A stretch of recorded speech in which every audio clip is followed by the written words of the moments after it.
Hey folks, Doug Blake with Body Design University. In this video, quick refresher on some kinesiological terminology. Now, again, these are the terms that you will be seeing for sure if you're taking the BDU materials, going through the modules, as well as getting into your national exam materials as well. You will see pretty much all of these terms in one way, shape, or form. And it's a really good idea to memorize the actual terminology. Some of them you're not going to see a whole lot of, or even use in the quote the real world when you're training people, but you still want to know some basic kinesiological terms. And I've spoken to a number of students, and one just recently that brought up, the reality that there's some confusion when you look at some of the terms and trying to bring it all together when it comes to actual exercise performance. So remember, first there's kinesiology, right, which is the study of human movement.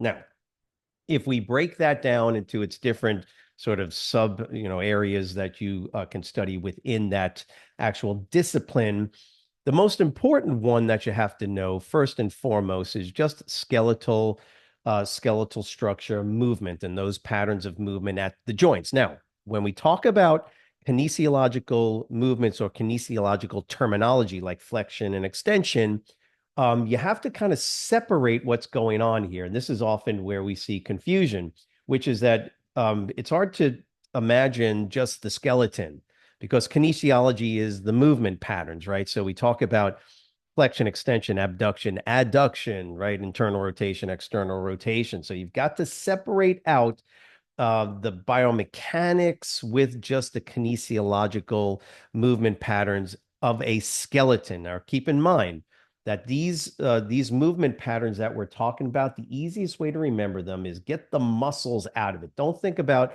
the muscles that are actually doing the movement. Just think about the movements themselves. So if you've got just a skeleton, right, and you've got a humerus and the ulnar and the radius bones, right, in the forearm, those two components of the arm, so those two body segments, right, just the humerus bone and the ulnar and radius bones, they come together at a joint. It's called your elbow joint, right?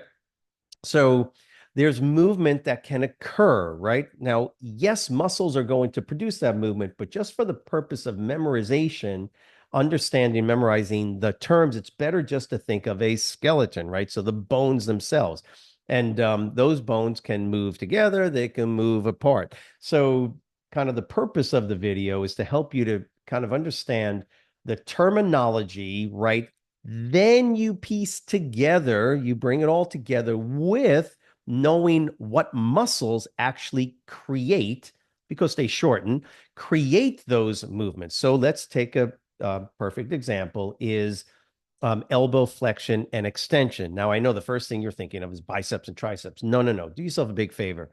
Get away from the muscle part first. Don't think about the muscles. Just think about the actual elbow joint itself, right? So the elbow can move through essentially what we call 1 degree of freedom, meaning it can only go one way or the other, right? So it can only move this way and this way, unlike the wrist. So, right, just to give you a real quick comparison, the wrist can move through 1 degree of freedom this way, but the wrist can also move through this pattern, right? Movement pattern. So technically, it can move through one, two.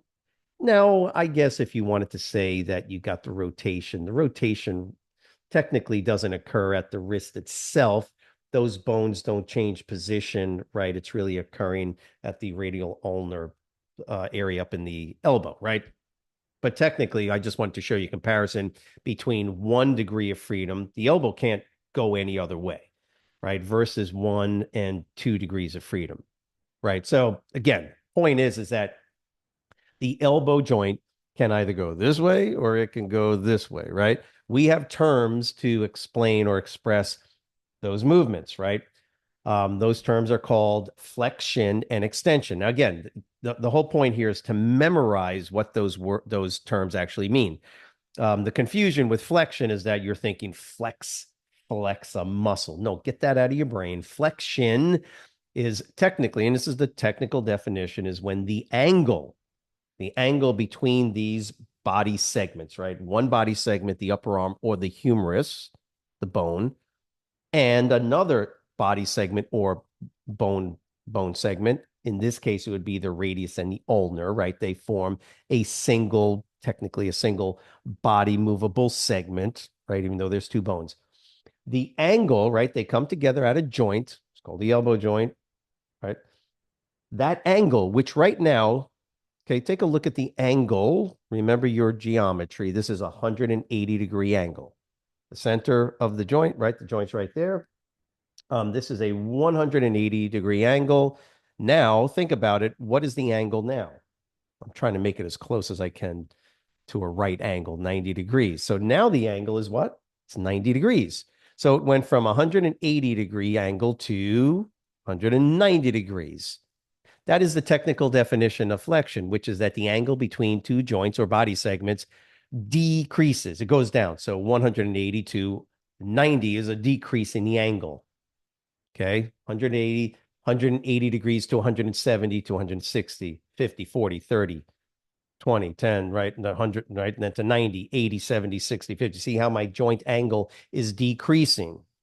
So when the angle between the joint decreases, it's called flexion.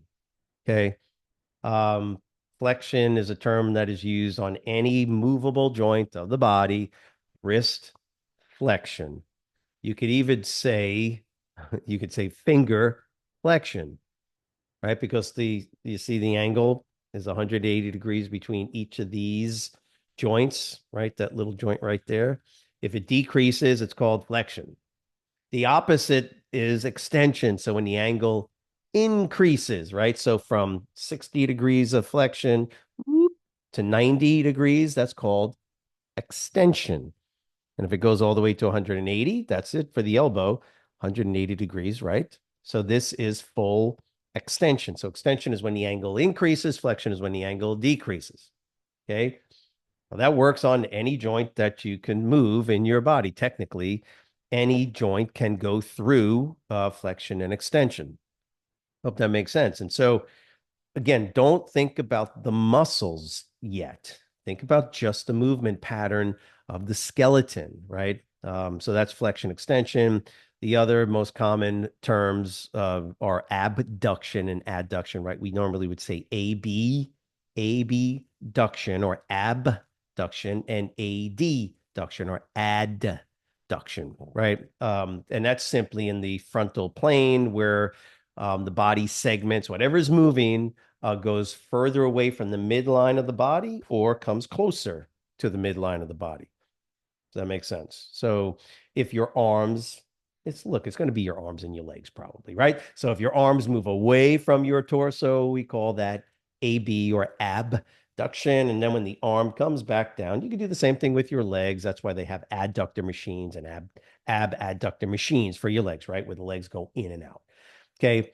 Because that's the kinesiological term. So when the arms or the legs move away from the body or the midline of the body, right?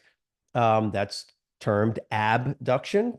Adduction is when they come back down. Now, again, that occurs in the frontal plane. And I should have said it earlier, but flexion extension occurs in the sagittal plane. I just want you to learn the terms. Now, in the transverse plane, you have rotation, right? So transverse plane, right? You have movement around external rotation, internal rotation. That can happen at the shoulder joint. It can happen at the hip. It can happen at the ankle, right? You have rotation that occurs technically around the elbow, right? Because what you're going to have is the radius will kind of swing over. Technically, I guess you could say it occurs at the wrist because we see the movement occurring at the wrist. Okay, so we'll say that this movement, external, internal rotation, we have special terms for them. It's called supination and pronation. Again, these are terms. You should write them down. Supination, pronation would be external, internal rotation that manifests itself at the wrist. So the hand goes up, supination like you're holding a bowl of soup, pronation, palm goes down like you're pouring the bowl of soup out. Okay. At the ankle joint, we have terminology that that occurs in the sagittal plane, right? Dorsiflexion and plantar flexion. Toes point down is plantar flexion, like you're planting a seed. Dorsiflexion is when the toe comes up, toe to nose is dorsiflexion, is what we say. But again, it's occurring in the sagittal plane, frontal plane, abduction, adduction. Transverse plane, we have internal, external rotation.